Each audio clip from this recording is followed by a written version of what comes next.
नमस्कार दोस्तों, आप सभी का हमारे चैनल पर स्वागत है। अगर आपको इस तरह की वीडियो अच्छी लगती है तो चैनल को सब्सक्राइब कर ले। मन को शांत और स्थिर करने के लिए भगवान कृष्ण ने बताए हैं 2 उपाय। किसी भी चीज को समझने के लिए सबसे पहले मन को शांत रखना चाहिए और फिर काम पर ध्यान देना चाहिए, क्योंकि हम मन से ही प्रश्न खोज लेते हैं और मन में ही जवाब देकर बैठ जाते हैं। भगवान कृष्ण ने मन को शांत रखने के लिए 2 चीजें बताई हैं। भगवद गीता में भगवान श्री कृष्ण कहते हैं, मन का बेचैन होना उसका स्वभाव है। हमारे मन को लगता है कि अगर वह अलग अलग बातों के बारे में सोचता रहेगा तो हमें आने वाली हर मुश्किल और मुसीबत से बचा लेगा, पर ऐसा होता नहीं है। हम अपने जीवन का काफी अधिक समय सोच विचार करके परेशान होने में निकाल देते हैं। भगवान श्री कृष्ण कहते हैं कि मन का यह स्वभाव बदलना मुश्किल जरूर है, असंभव नहीं। अच्छा, अब आप एक बात बताइए, क्या आप कौए को कह सकते हैं कि वो काम की आवाज ना करे? या फिर क्या आप किसी मेंढक को कह सकते हैं कि वह पानी देखते ही ऊंची छलांग ना मारे? हमारे मन का भी कुछ ऐसा ही है। जीवन में कुछ भी होता है, अच्छा या बुरा, हमारा मन उस पर काम करने लगता है। काम से मेरा मतलब है चिंता करना, व्याकुल होना। कोई बुरी बात होती भी नहीं है और मन परेशानी की ऊंची लपटें लेने लगता है। कभी कभी तो मुझे ऐसा लगता है कि हम में से कई लोग सिर्फ परेशान होने के लिए जीते हैं। सारी परेशानी, पीड़ा, दुविधा अक्सर हमारी मन की बनाई हुई कहानियां होती हैं। भगवान श्री कृष्ण हमें हमारे मन को शांत और स्थिर करने के लिए 2 उपाय देते हैं। पहला, ध्यान लगाना या मेडिटेट करना। दूसरा, वैराग्य भाव सीखना। अब ध्यान या मेडिटेशन शब्द सुनते ही आप में से कई लोग कहेंगे कि आप आंख बंद कर सांसें अंदर बाहर नहीं ले सकते। यहाँ हम सब गलती कर बैठते हैं। मेडिटेशन या ध्यान का मतलब सिर्फ आंख बंद कर बैठना नहीं होता। मेडिटेशन का मतलब होता है अपना पूरा ध्यान किसी चीज पर लगाना और उसे हटने नहीं देना। अगर आप रोटी बना रहे हैं तो सिर्फ उस बात पर ध्यान दीजिए। अगर आप पिक्चर देख रहे हैं तो अपना पूरा ध्यान पिक्चर पर लगाएं। यह मत सोचिए कि पिक्चर देखकर आप अपना कितना वक्त बर्बाद कर रहे हैं।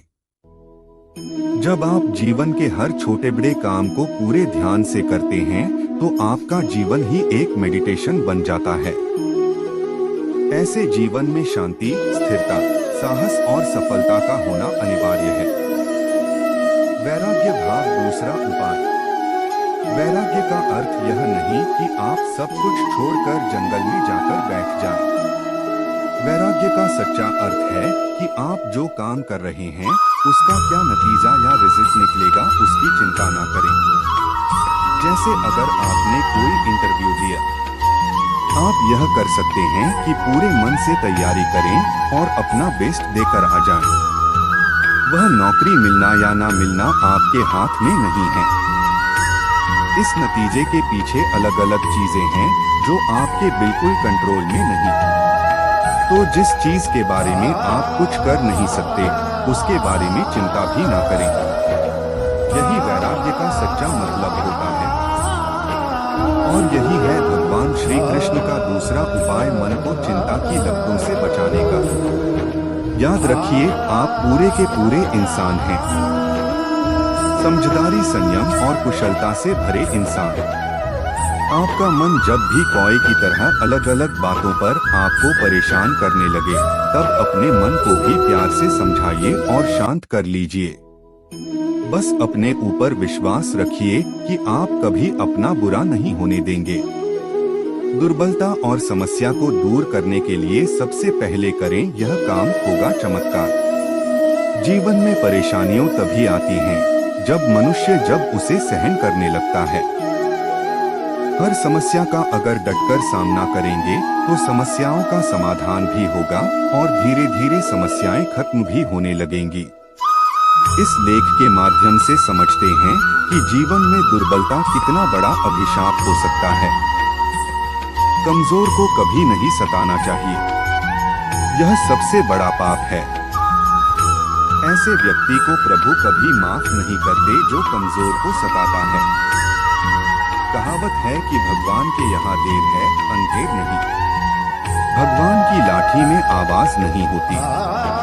यह आम आदमी का मनोविज्ञान है कि वह मजबूत से डरता है पर दुर्बल को सताता है और अंत समय में इसका दुष्प्रभाव झेलता है। अक्सर सशक्त व्यक्ति मजबूर और लाचार लोगों का शोषण करते हैं। इस संदर्भ में कबीरदास जी का दोहा है, दुर्बल को न सताइए जाकी मोटी हाय, मरी खल की सांस से ले आहा भस्म हो जाए। काफी सार्थक है। कबीरदास जी कहते हैं, किसी को निर्बल समझकर उसका शोषण नहीं करना चाहिए क्योंकि उसकी हाय का असर कहीं न कहीं होता है। शक्तिशाली व्यक्ति को कभी अपनी ताकत के घमंड में चूर होकर किसी अशक्त पर अत्याचार नहीं करना चाहिए। दुखी व्यक्ति की बद्दुआ से समस्त कुल का नाश हो जाता है। रावण, कंस, होलिका, हिरण्याकश्यप आदि इसके ज्वलंत उदाहरण हैं। सभी को ईश्वर की कृति समझकर उनका सम्मान करना चाहिए। हमेशा अपने हृदय में भगवान को स्थापित करना चाहिए क्योंकि उसके स्मरण से समस्त पाप का अंत हो जाता है। जब हृदय में पवित्र विचारों, सत्कार्यों का स्थान होता है तो पाप और अवगुण अपने आप ही दूर होते चले जाते हैं। देह का रंग देखकर गर्व मत करो, यह भले ही कितनी भी सुंदर हो। इसे एक रोज समाप्त हो ही जानी है। एक बार देह को छोड़ देने पर फिर इसे प्राप्त नहीं किया जा सकता है। किसी वस्तु को देखकर गर्व नहीं करना चाहिए, चाहे वह पद, शक्ति, धन, साम्राज्य ही क्यों न हो, कारण कि जीवन की अंतिम सच्चाई मृत्यु है। इसलिए प्रभु की भक्ति ही जीवन का आधार है। जब प्राणी दुखी होता है तब उसे हरि की याद आती है। दुख में ईश्वर को याद करता है, सुख में भूल जाता है। दुनिया में सभी वस्तुएं एक समान हैं और उन सब का सम्मान होना चाहिए। इसलिए सबल, निर्बल सभी को एक नजरिए से देखने की दृष्टि होनी चाहिए। एक कहावत है कि दुर्बलता एक अभिशाप है क्योंकि ऐसा व्यक्ति ही हर तरह की मार खाता है। शरीर और मन दोनों की अशक्तता कौन अधिक बड़ा अभिशाप है, यह बताना कठिन है, पर इन दोनों शक्तियों का समन्वय ही सफलता का कारण रहा है। संसार में अनेक दुष्कर्मों को पाप की संज्ञा दी जाती है।